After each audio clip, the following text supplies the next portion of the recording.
коли ми купуємо в магазині пачечку насіння, вам ніхто не гарантує, що у вас буде 100% урожай, тому що можуть бути заморозки, посуха, можуть прийти якісь пташки і виклювати це зерно. Так само дитячі серця. Ми не знаємо, що з цього, що ми сіємо, проросте. Але наша з вами мета – сіяти, наша з вами мета – дбати про своїх дітей. Вони повинні знати, що вони потрібні. Ми, звичайно, хочемо отримати від дітей дуже багато, ми покладаємо на них великі надії, сподівання, але дуже рідко ми отримуємо те все, що ми хочемо, тому що наша місія не заключається в тому, щоб я тобі, а ти мені. Місія батьків повинна бути безкорисна. Ми повинні їм дарувати любов, опіку, навчати мудрості просто так. Просто тому, що Господь нам послав ці душі. Просто тому, що Він прийшов в цей світ і робив це з нами, Він нас навчав, Він нас любив. От. Також я хочу трошки зайти на тему усиновлення. Як раз ми вже сьогодні про діток говоримо. Дуже часто зустрічаючи сім'ї, в котрих немає дітей, і зараз є популярним використання еко, яке є не тільки дорогим, але ще й не завжди дає результати. І коли ти задаєш запитання, чому ти не візьмеш з дитячого будинку дитину, то це викликає дуже велику агресію, і відповідь чомусь завжди одинакова. А чому я повинна виховувати дітей наркоманів і алкоголіків? От я хочу сказати, що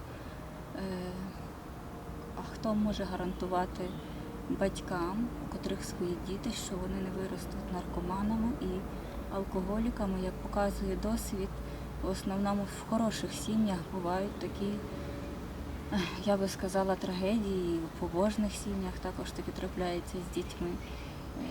Звичайно, я не скажу, що в цьому винні батьки, тому що наших дітей є право на свобідну волю. І я завжди про це пам'ятаю, зупиняю себе, коли я сержусь. Я вважаю, нехай краще дитина на власних помилках набереться досвіду, ніж я буду в неї забирати те, що їй дарував Господь.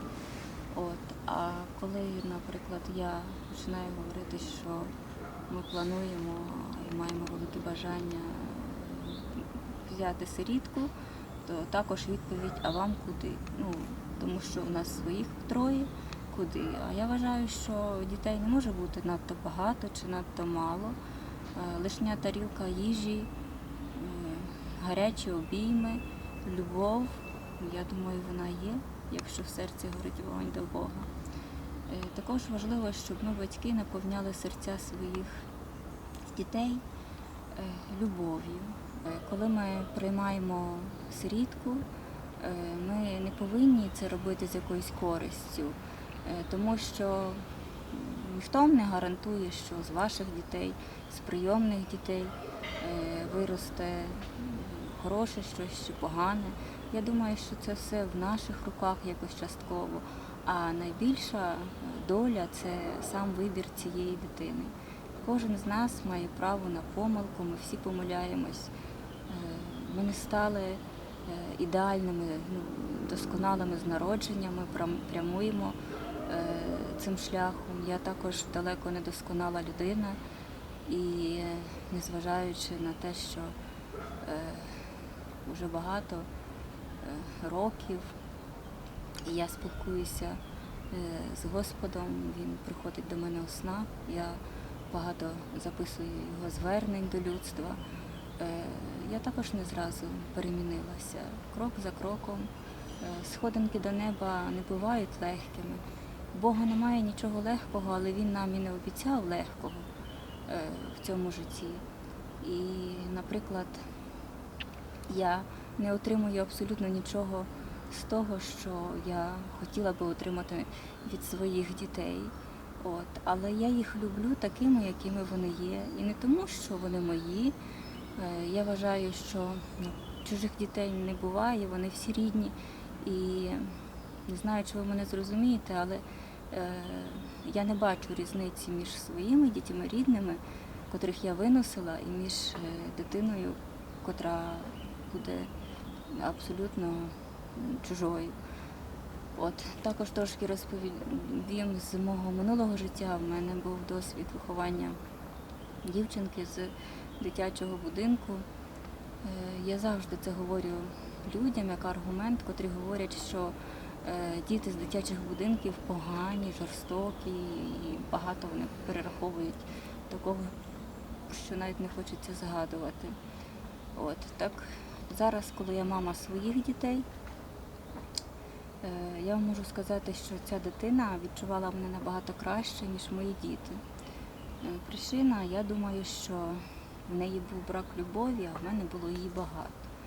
Вона дуже тонко відчувала мій стан, вона могла просто підійти, обійняти в самий необхідний для мене момент. І коли я її запитувала, чому ти це робиш, вона каже, я знаю, що ти погано. Мої діти ніколи не відчувають, коли мені сумно, чи коли мені боляче. Вони звикли, що в них є завжди мама, вона завжди доступна, завжди виконує їхні побажання, швидко прощає. І це, я думаю, вимагається від батьків, тому не бійтеся робити кроки, котрі суспільство, котрі сатана нав'язує нам, лякаючи нас, так само, як вони лякають, що життя без їжі – це смерть, без води тим більше, що діти, котрі не вакцинуються, вони є загрозою. Тому що це все є міфи.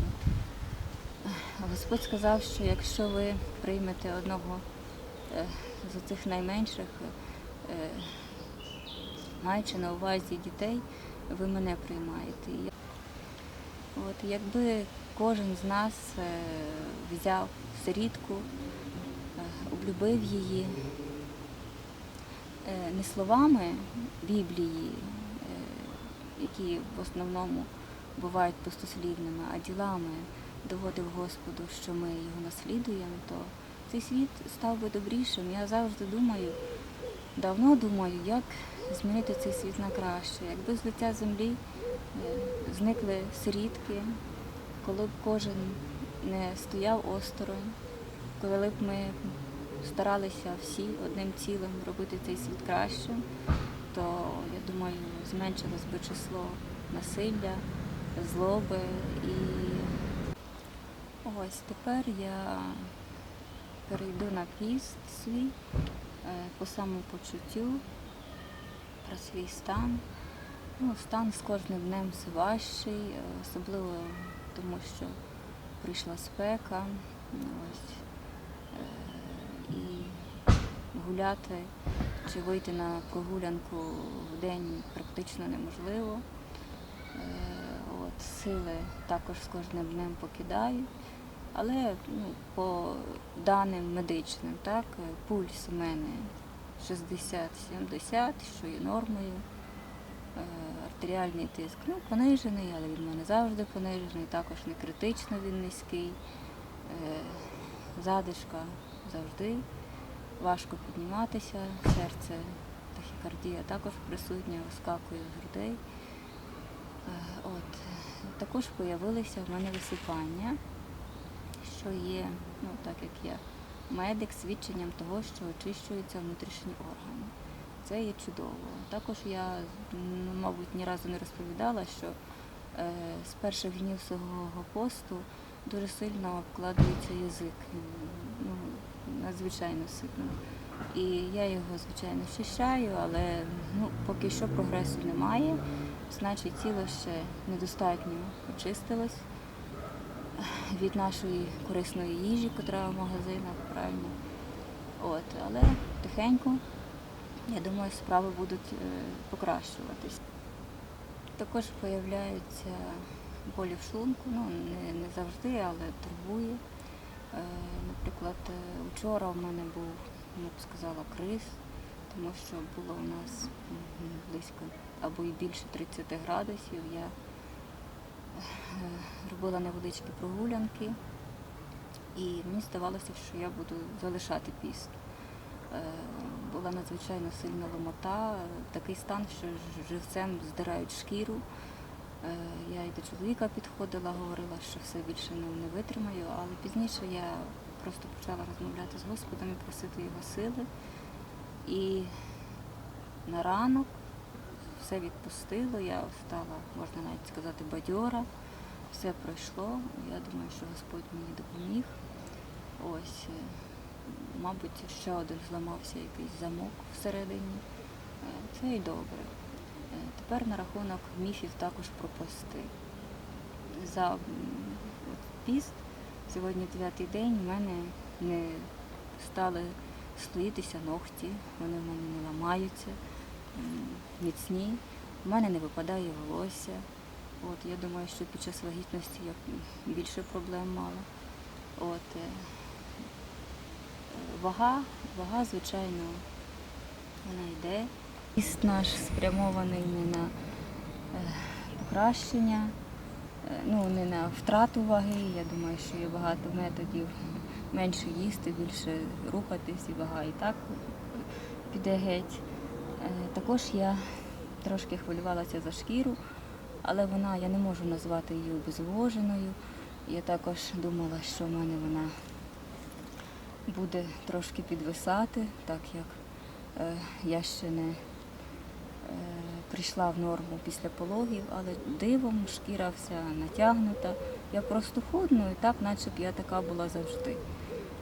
І не потрібно лякатися такої худоби, тому що це діло наживне. Пізніше, як я буду виходити з посту, якщо вам буде це цікаво, я розкажу про вихід з посту. Зразу скажу, якщо тривалі пости, то ви не можете за тиждень вже все їсти. Приблизно місяць потрібно виходити спочатку на соках, воді,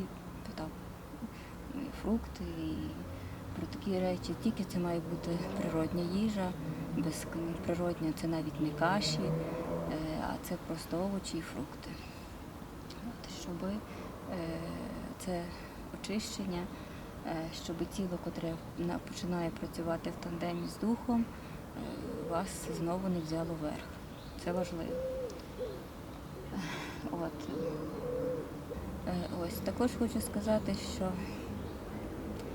ви повинні не рахувати дні, тому що, наприклад, я заходила на П'ятидесятницю ще з 2-тижневим постом на воді, але пізніше мені не пішло, і я почала вживати рослинну їжу, овочі, фрукти.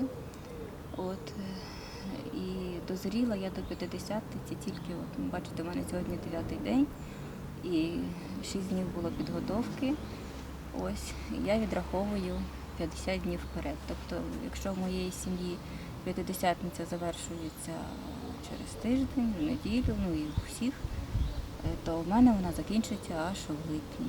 І коли я починаю думати, що це ще місяць і ще 10 днів, там трохи більше, то мені здається, що я не зможу, тому що сили немає. Але важливо не рахувати. У мене є сьогодні, я сьогодні не їм, наприклад, чи я сьогодні не п'ю. А що буде завтра? Господь не знає, подбає Господь. Якщо ми будемо з ним розмовляти, якщо ми будемо розважати, то я думаю, що відповідно ми отримаємо його допомогу. Також хочу сказати, що мій духовний піст підходить до завершення, тому що в жарку погоду, а літо, жарко, мені важко, і я вважаю, що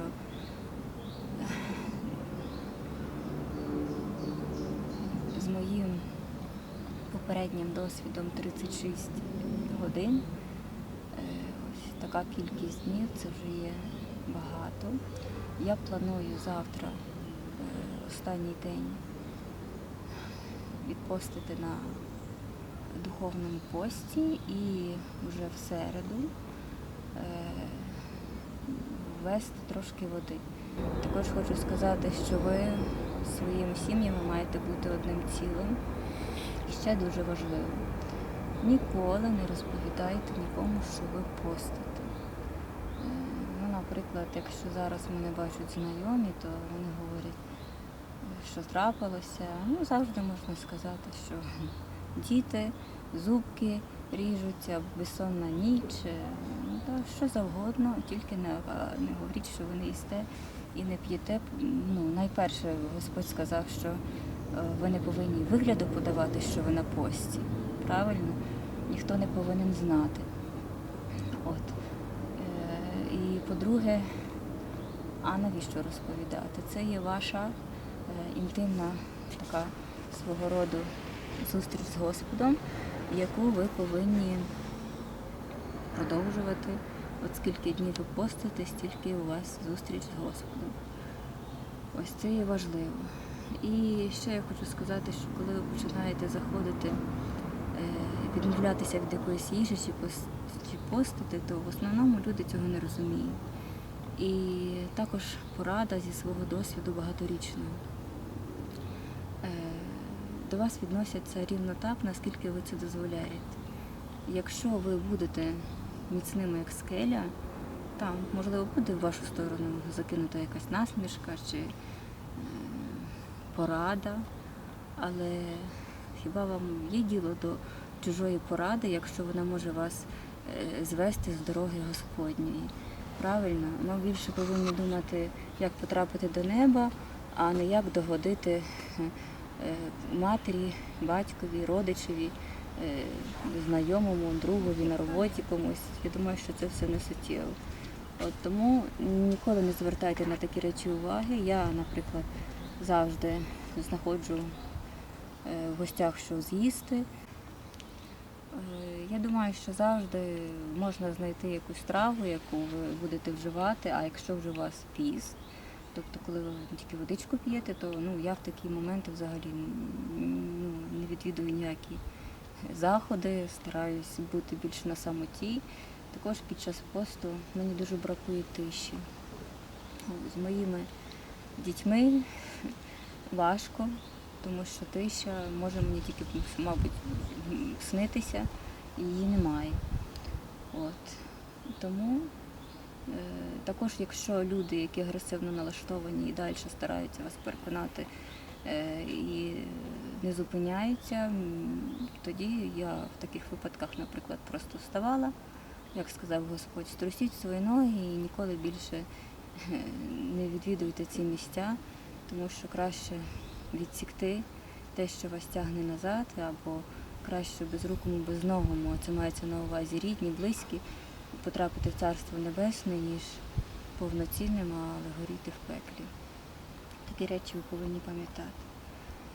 От також я ще коротенько, так вже багато сьогодні говорила. У нас на дворі вечір, мені, можна сказати, комфортно, я можу трошки дихати. Про духовну сторону посту.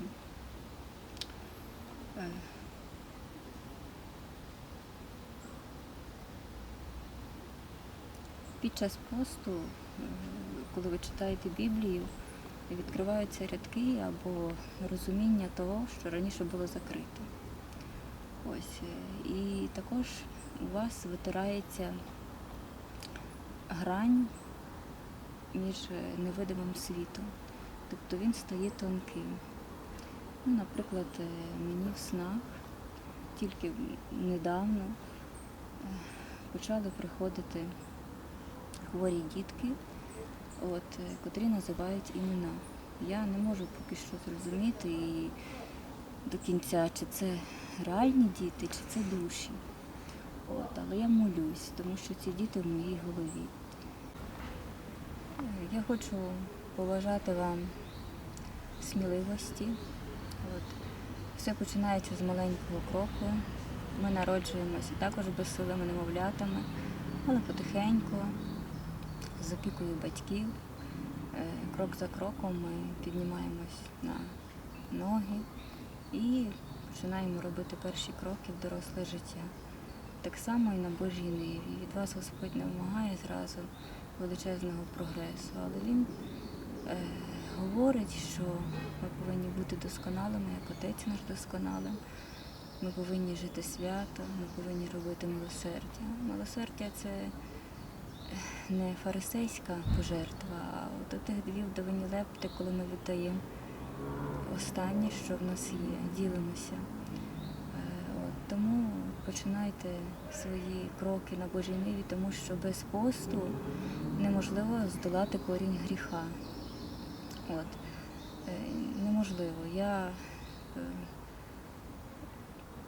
дуже хочу подолати гріх, але, звичайно, поки що я тільки роблю перші кроки цієї досконалості. Багато, звичайно, і прогресу.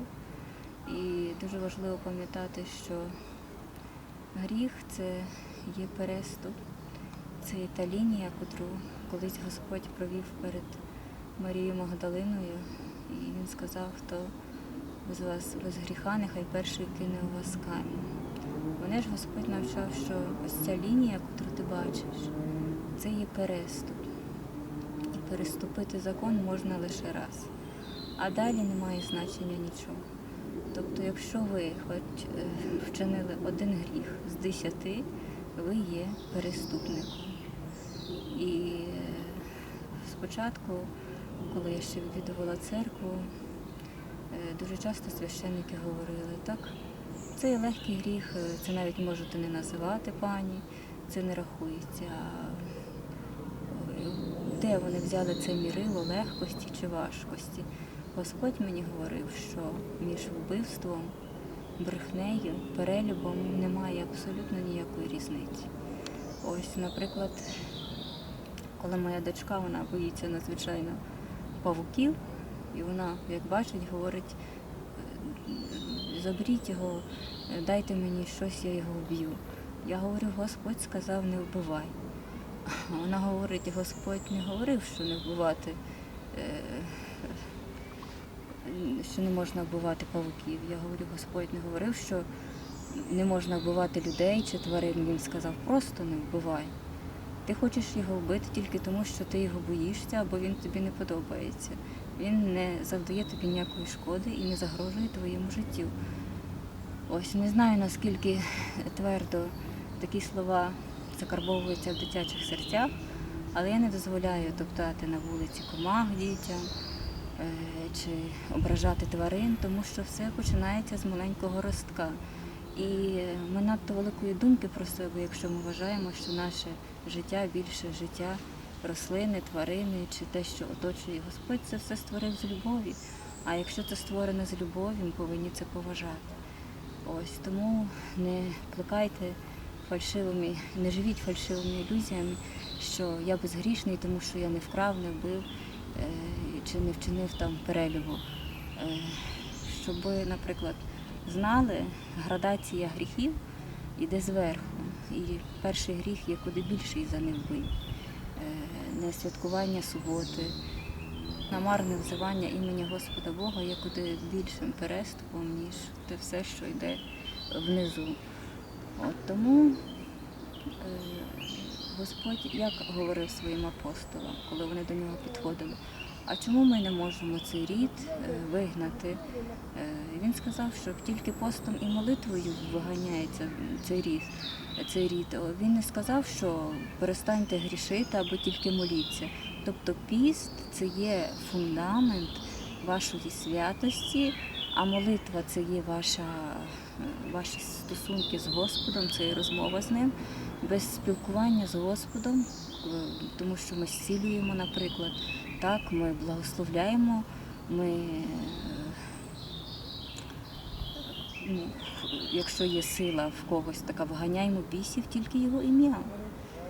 Ось, тому бажаю вам мужності, побільшуйте в своєму серці любов, говоріть Господу, що ви його любите. І я думаю, що вогонь в вашому серці буде розпалюватися все більше і більше, і шлях до неба буде коротким і легким. До зустрічі!